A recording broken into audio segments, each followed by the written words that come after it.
The usual shitty stolen intro and table taps. Episode 8, Cheese and More podcast.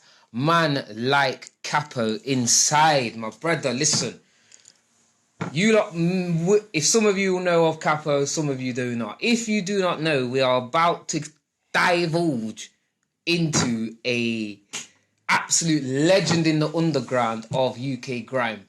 In the, how can I say, basically the early stages of even formatting and part making the blueprint to the culture, I believe, in my eyes. Your lot's team. Big statement. No, because like the first blueprint of it was made by you lot on your team. Yeah.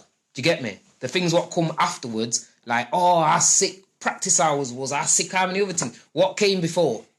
Or do you know what I mean? We'll get into that still. That's what I'm talking about. Well, I love that still. No, it's true, bruv.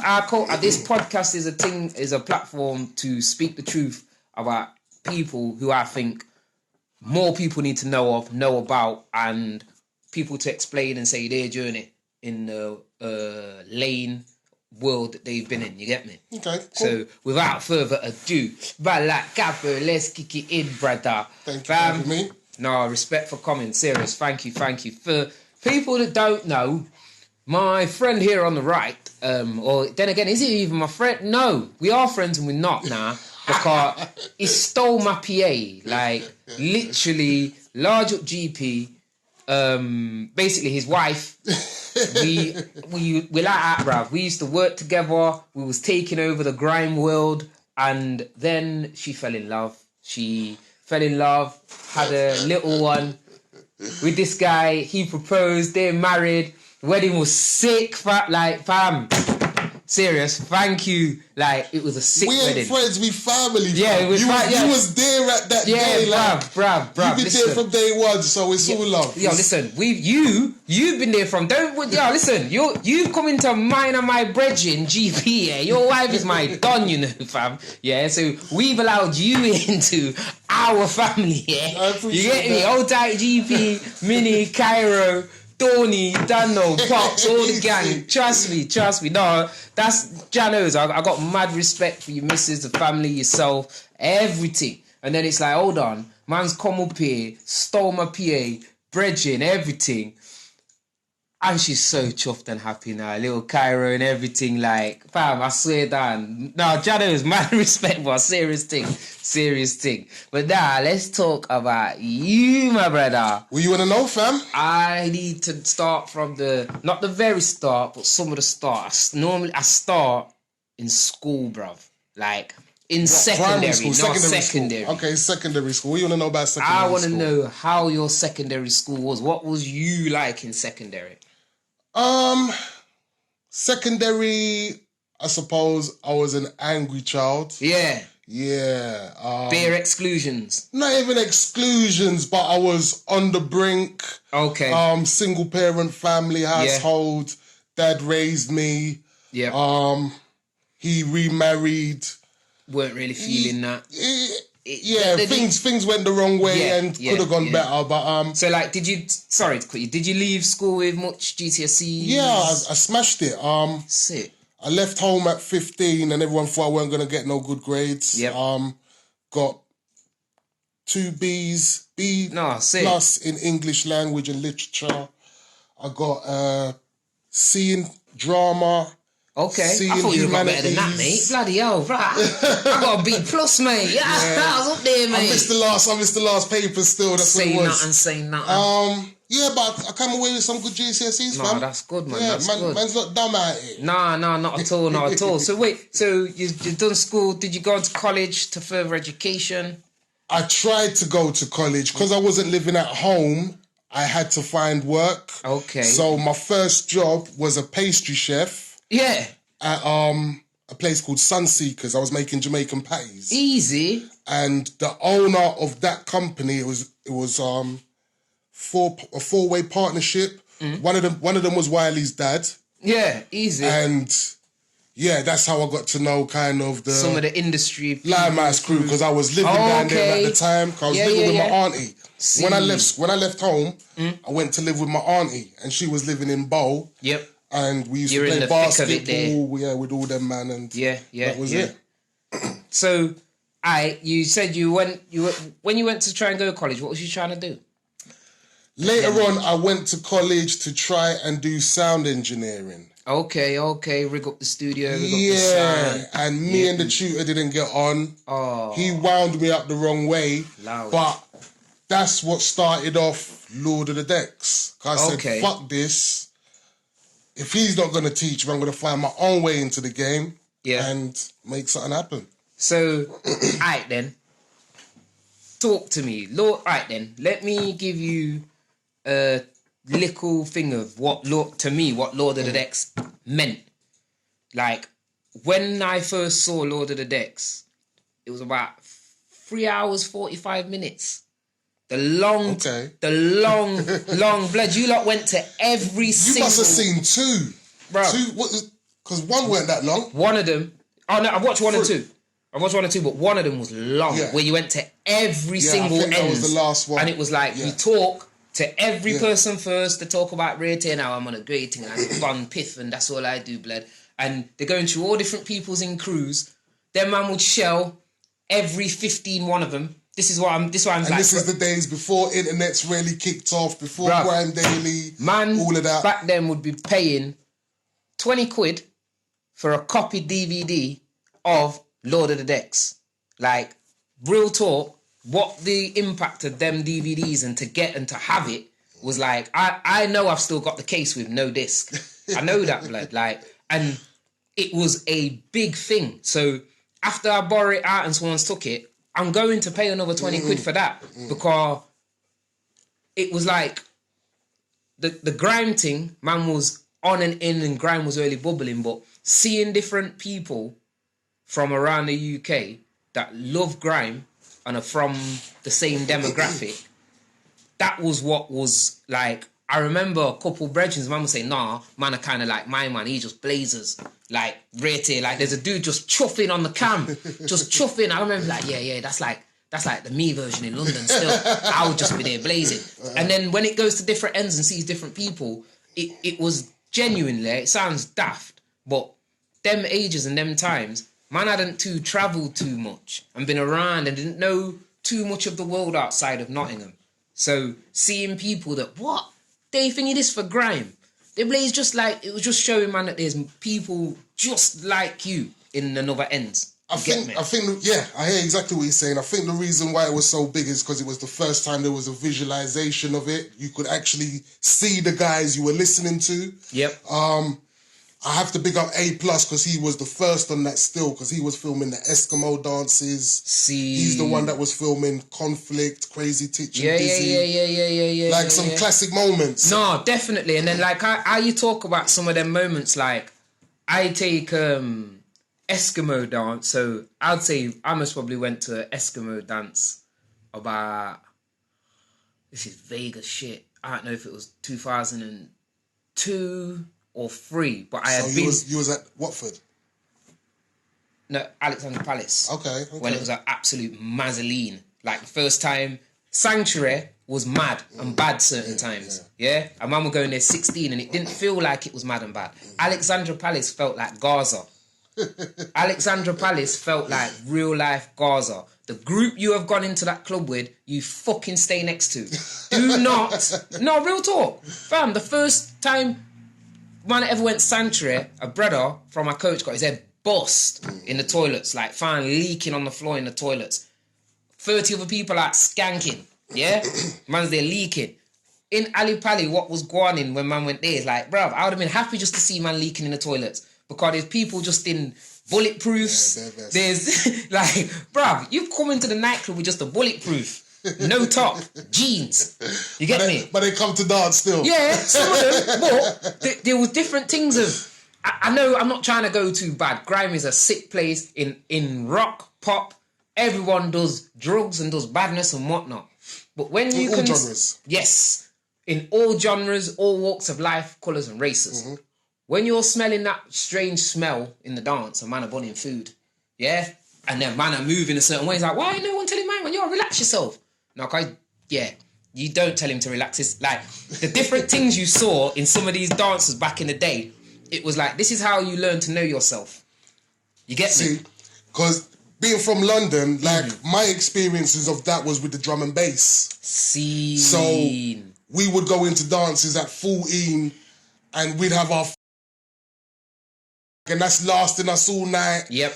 And you're going in certain corners and man's eyes are just ping and you're thinking, what's wrong with them, man? What's that smell in the air? But you're not watching nothing. Yeah. And it was that naivety, like, one of our cousins had to, like, school us and say, you know what's going on in them places? He says, yep. And you see certain corners, when you see certain man and thing, just keep walking. Don't even look at them, man. Don't ask you what your problem. Don't even say anything. Keep moving. Straight. Jazz. So yeah, do you see what it was though with London? It was like I felt like it was like the Lions Den. Any dance in certain places man was going to down there, you lot have got your Jack Boys ready. You get me? Like, you've got so many different things to contend with at the dance. In a sense, you come up to Nottingham, it's 5-1 girl ratio. That's all you got to worry about. You know what I mean? Yeah. That was it. It's a different climate down there. Yeah, completely. And you have to have climate control. Definitely. You know what I mean? So the temperature could change. Yo, you need that big coat. Might need to be bulletproof. You know what I mean? Like, it switches, chops and changes, but at the same time, the vastness of it is what keeps, like, it makes it interesting and keeps it going. It's the city. Yeah. It's the city, and I suppose me being from it, it's nothing. But when you're not from it and you come into it, I fully understand it. Like, just vice versa, me you coming from here, yeah, and coming down here, it's almost a bit Twilight Zone. Did you feel like you was in Emmerdale? A bit. Okay, not as much farmland. Yeah. But you lot up here are sleepy as fuck. Yeah, it's different. Yeah. It's different. You don't want to say it. Well, I'll say it. I'm from up here. It's all right. I don't want... Listen, I'll take full offence here. I'll say the words he can't. Cause he's a Londoner, you know what I mean? And, you know, fucking Londoners and all. And you get me? But no. No, man's just trying to be politically correct. Correct. You know No, I feel that. There's none of that on this cast, fam. This is straight Shellington, fam. No, yeah, the London thing. So you come to Knox and was like, fucking hell, these lot are dead, fam. Let me just do my thing and got... Yeah. Alright, boom. You've left college. You're thinking, yo, I'm trying to get into some of this kind of lifestyle. I've done some pastry, factory work, rare. Did you buy the camera first? Did you borrow a cam? What? See, before the camera, we was distributing. We started off distributing. Like, it started off with... Because I was in a grime crew called Diamond Click. Okay. First tune featured Shark Major was called Don't You Know. Yeah. We released that at the same time D-Double had Birds in the Sky. Yeah. It was that season there. So we took a whole heap of vinyl, pressed it up, and distributed it. Who we, sorry? Me and my cousin Ratty. Yeah. Old tight Ratty. And that was the beginning of Full Circle distribution. See. So that's when we start. That's how I learned to drive. See. I was driving with no license, no insurance, up and down the motorway on a daily basis. Raw. And yeah, we became them faces. Yeah. Because that's what was missing. There was never a face to the game. Yep. So coming out of town, like even coming to Nottingham, and you guys had that place. Groove City. That's it. Groove City, Chris. Yep, we'll get into that. And, Hog left a bit of trouble behind. Say nothing. But yeah, we used to circulate all over the place. And through doing that, we noticed that there was no mix CD. Yep. There was no DVD, and we was thinking, we need more product. Yep. What can we do? And we need a mix CD. Mm-hmm. So we was gonna call it M25 because we was M1. Sorry. Yep. Because we're always up and down the M1 from London all the way down to Leeds, Luton, wherever. So M1 weren't doing it, and that time Lord of the Rings was out. Okay. And we looked at this post and I said, Lord of the Decks, Lord of something. And we just started flipping them and Lord of the Decks stuck. Sick. And yeah, we said, fuck it, we're making a mix CD, continue doing what we was doing, distributed for Skepta, JME, D-Double, all them guys there. And yeah, kept it moving. Alright, so Lord of the Decks is spinning, man are travelling, going, like my brethren took over Groove City. Had to change it because you lot, literally Capo and Ratty, would not distribute no more Boy Better Know. He was blacklisted. Would not distribute no more Boy Better Know, no packs, nothing to that name. It was political. No, it was. We had to keep things efficient, or people would be taking the piss on a regular basis. Definitely. And it was so funny when years later, when man speaking with Reg and Jens, and man was like, Capo. What, Capo and Ratty Capo? I'm saying, yeah, blood. Man saying, nah, fam. Like, nah, yes, blood. It's my man from back. He stopped man's a can. He made man have to change the name because he wouldn't sell if man was still on the Groove City, bruv. Like, yes, bruv, I've got him with me now, bruv, yeah? We could do all. He lives in Knots now, bruv. Man, I've got him, bruv. No, Janos is mad. Like, how ships cross how many years later and it just is what it is, bruv. Paths just interlinked. No, serious. So, like, you're travelling, we're slinging out Lord of the Mics. How can I explain it? Did it start to like, yo, bruv, we got to do something else with this Lord of the Mics thing. Yo, we need to get this in HMV. Yo, we need to get this worldwide. Yo, I heard Puff Daddy wants to feature on an episode. Like, things must have been going like...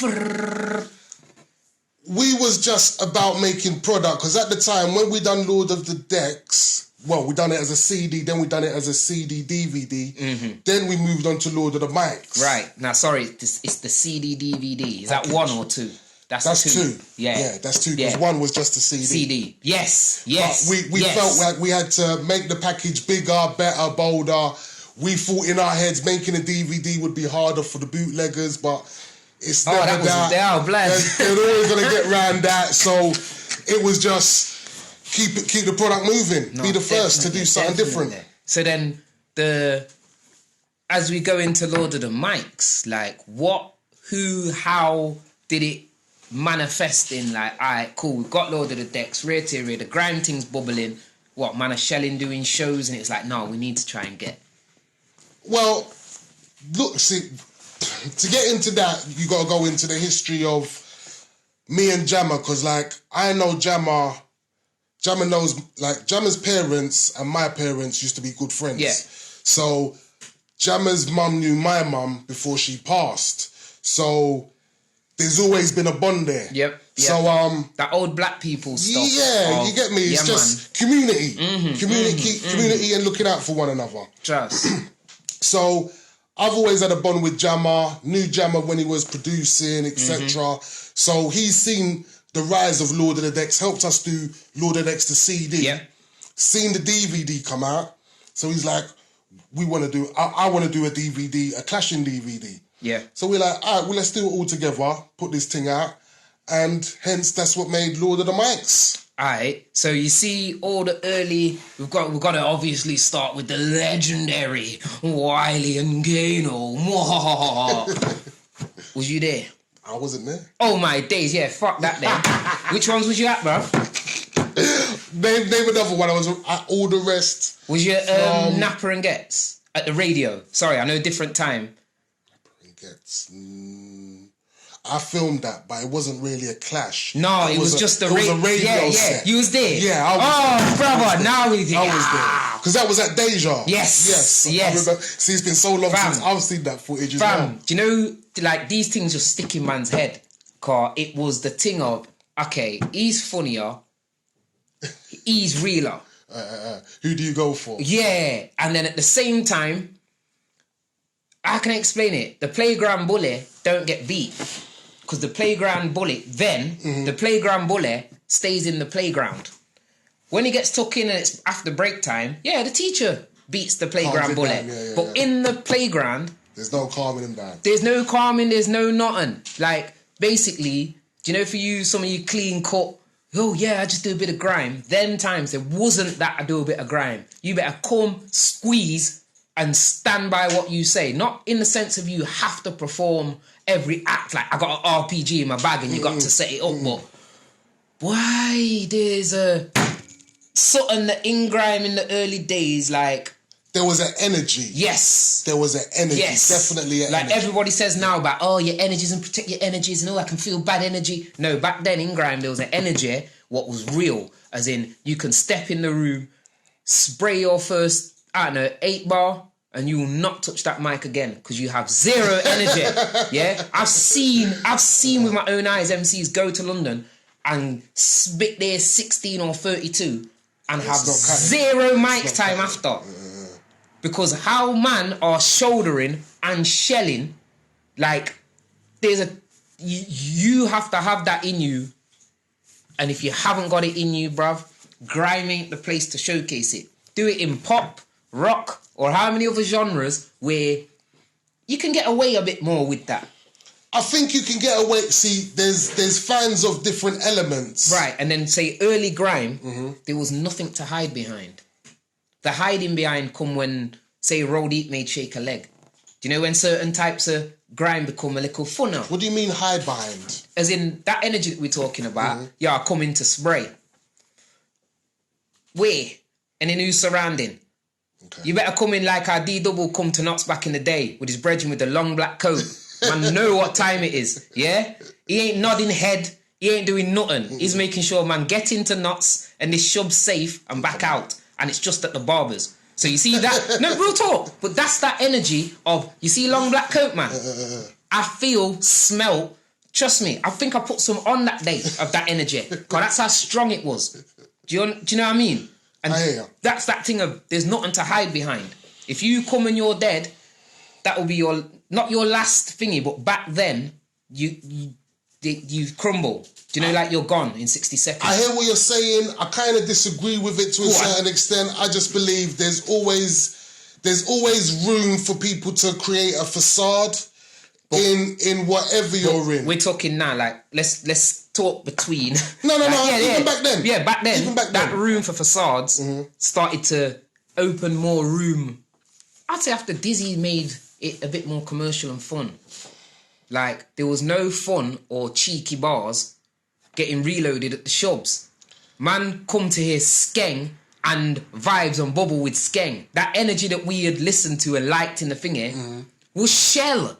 Like, there wasn't no happy, like, say, the spit of socks in grime. Yeah.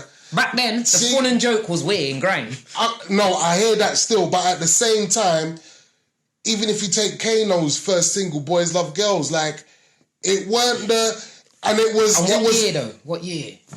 See, no, because this is where I'm talking. Like, I'm talking before Kano and any single signing and whatnot. And man, are just going shubs, making that transition. Even so solid. Like, they still made party tunes. Though it was still. Sorry, they hold a little difference to the rest. Okay, because they come with like a little different finished package to Uno.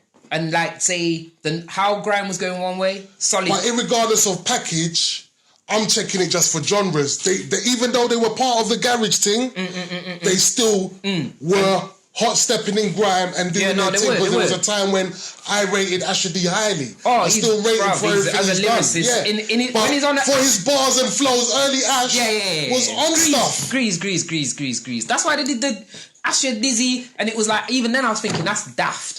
Like, I didn't agree with it, bruv. I still don't. Because it's like, Dizzy and Ash. Okay, you're talking about the beef? Yeah, and sorry, not even the beef, just the first clash of them two going at it. On radio, on the Choice FM? Yeah, no. That to me was like a no way. Dizzy, don't go against Asher. No. Asher, let me hear you go against Mega, really. That would be interesting. Like, just because of the calibre of where I put them. It was like a Dizzy, you're under their calibre. But the underdog's always got to rise up in it. You can't hold that number one spot forever. Shit's a rotating belt. You understand? So for real. You hold that number one spot, there's always going to be people nipping at your heels. And that what's the word? Competitiveness. Yeah. It was beautiful to watch. No, it was. That was what made it entertaining and real to watch. Yes. That's what, like, the thing of certain man when it comes to getting the mic, your time, all these things in grime and earlier, if you're lacking in the confidence, like, it wasn't the place to be half-hearted, lacking in certain confidence, you have to go out there and be the most, do the most. To get to that microphone, you've got God knows how many other sweaty hands trying to get there. You get me? You got a shoulder barge. We'll try to make their mark as well. Right then.